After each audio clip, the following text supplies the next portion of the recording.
Le samedi 12 mars 2022, à l'Institut Sacré-Cœur d'Adjamé, le bureau exécutif national de l'Association générale des élèves et étudiants de Côte d'Ivoire, en abrégé AGESI, a organisé une conférence de presse selon le thème « L'école ivoirienne face aux défis de compétitivité ». Ce thème a été élaboré selon deux sous-thèmes dont le premier est « Quel système éducatif en Côte d'Ivoire après les états généraux de l'éducation nationale et de l'alphabétisation ?» Et le deuxième, l'enseignement supérieur ivoirien. Quelle orientation pour un système de qualité et d'employabilité? Comme toute bonne structure syndicale ivoirienne, la conférence a commencé par l'hymne national.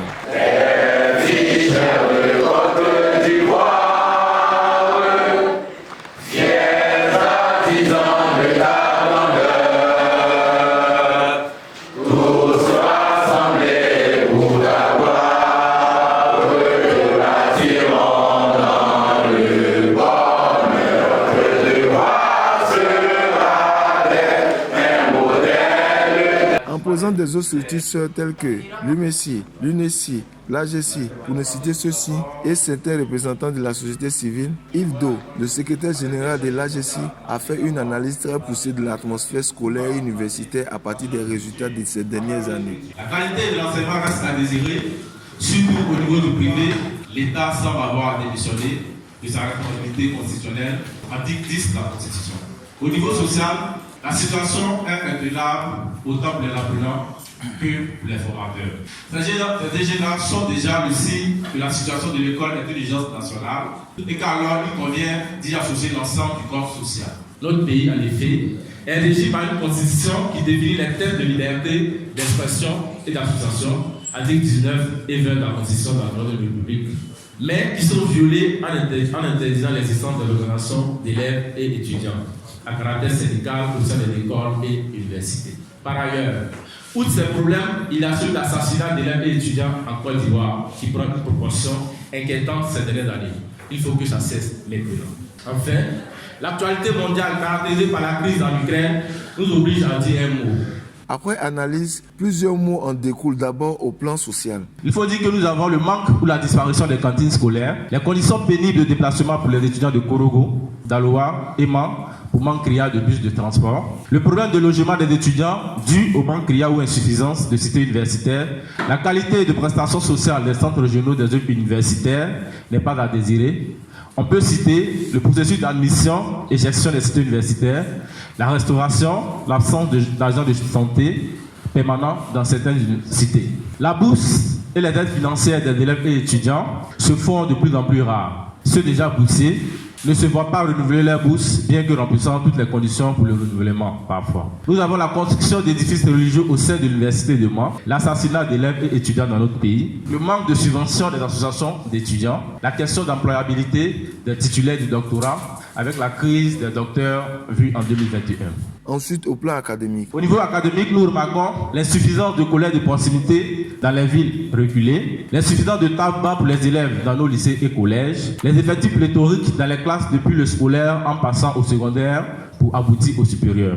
Le problème des projets anticipés qui, parfois, perturbent le calendrier scolaire. Également, nous avons une insuffisance d'établissements d'enseignement technique, professionnel et d'universités publiques dans tout le pays. Le fait qu'il n'y ait pas de nouveaux bacheliers orientés dans les filières des sciences sociales au niveau de l'université Jean-Laurent Guédé de Daloa pour l'année universitaire 2021-2022.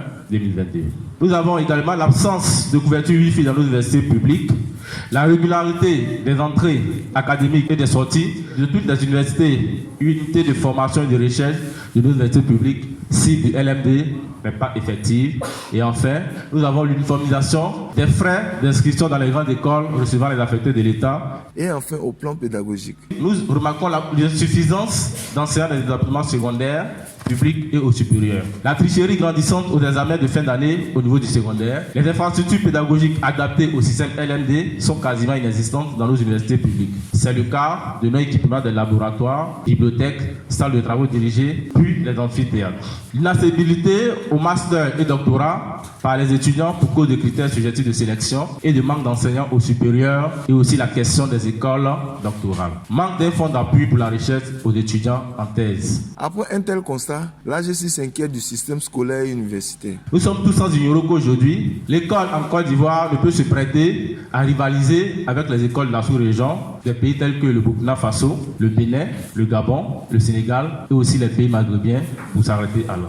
À ce niveau, le PASEC a confirmé notre affirmation et ce rapport avait indiqué clairement que notre pays vient derrière tous ces pays en termes de compétences, en connaissances acquises en langue, lecture et mathématiques des élèves. Par ailleurs, au niveau de l'enseignement supérieur, l'absence de toutes nos universités de la liste des meilleures universités de la sous-région renforce notre inquiétude sur la formation des cadres et élites de demain. Pour répondre à cette situation que présente l'école ivoirienne face aux défis de compétitivité, l'AGESI fait dans un premier temps des propositions à travers le sous-thème 1. La localisation des écoles urbaines ou rurales, de la dotation en équipement adéquat pour les apprentissages sont des éléments qui expliquent les différences de performance. Aussi, mettre l'accent sur l'éducation préscolaire, mettre l'accent sur une culture scolaire axée sur la valorisation des compétences, c'est-à-dire la formation des apprenants au même titre que les diplômes. Mettre l'accent sur le développement de l'enseignement entrepreneurial, professionnel et technique. Le général doit rester une option de sorte que personne ne soit lésé. Il faut former les élèves à l'effet qu'ils soient des compétiteurs entrepreneurs sur le marché national, international, des compétiteurs pour l'économie de notre pays. Mettre l'accent sur le développement d'une forte politique d'alphabétisation de la population, surtout en milieu rural, car l'échec scolaire serait en partie lié au fait que certains parents ne savent ni lire et écrire. L'alphabétisation des parents influence positivement la performance des élèves en lecture et en mathématiques selon le PASEC, qui est le programme d'analyse des systèmes éducatifs de la Confimène. Il faut créer l'engouement et l'enthousiasme au sein du corps enseignant à ce type de métier. Construire plusieurs projets de proximité, créer des cantines scolaires et le paiement effectif des bourses au secondaire, une communication permanente entre tous les acteurs en charge du système éducatif pourrait résoudre les questions de grève par une démocratisation de la gouvernance de nos établissements scolaires. Pour remédier au phénomène des congés anticipés au secondaire, l'AGESI fait une proposition de taille. L'amélioration des conditions d'existence de la cellule familiale, la gestion démocratique et participative des établissements scolaires, la prise de responsabilité de l'État à assurer la sécurité aux abords des établissements secondaires. Les sanctions disciplinaires ou fautifs de ce type d'action conformément aux tests en vigueur. Il faut repenser le système éducatif de sorte qu'il soit accessible, pourvoyeur d'emploi et donc attrayant. Selon l'AGESI, la Côte d'Ivoire n'était pas suffisamment outillée pour mettre en application le système LMD. Depuis la réouverture de nos universités publiques en 2012, notre pays a basculé dans le système LMD tout en essayant de réunir les conditions de forme et remettre au calendrier grec celles du fond. Les premières années d'application de ce système de 2012 à 2015 nous ont permis de noter toutes ces insuffisances qui prouvent que nous ne sommes pas prêts à véritablement l'appliquer. Et depuis lors, la succession des ministres à la tête du ministère en charge de l'enseignement supérieur ivoirien rend encore plus difficile son application. Toutefois, l'AGESI observe une lueur d'espoir avec le ministre Adama Diawara de l'enseignement supérieur. De 2011 à 2021, ce ministère a connu 5 ministres dont le dernier est le professeur Adama Diawara.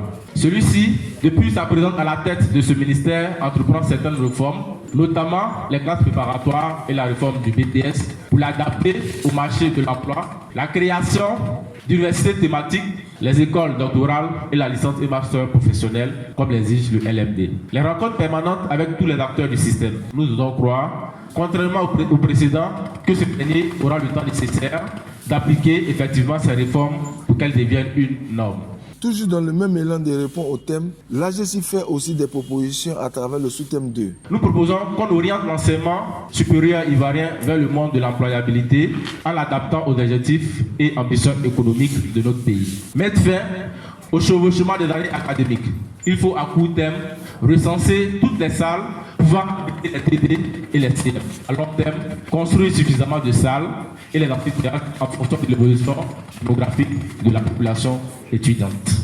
Veiller au titre respect et l'uniformisation des frais d'inscription dans les grandes écoles recevant les affectés de l'État et adapter réellement le BTS aux défis d'employabilité.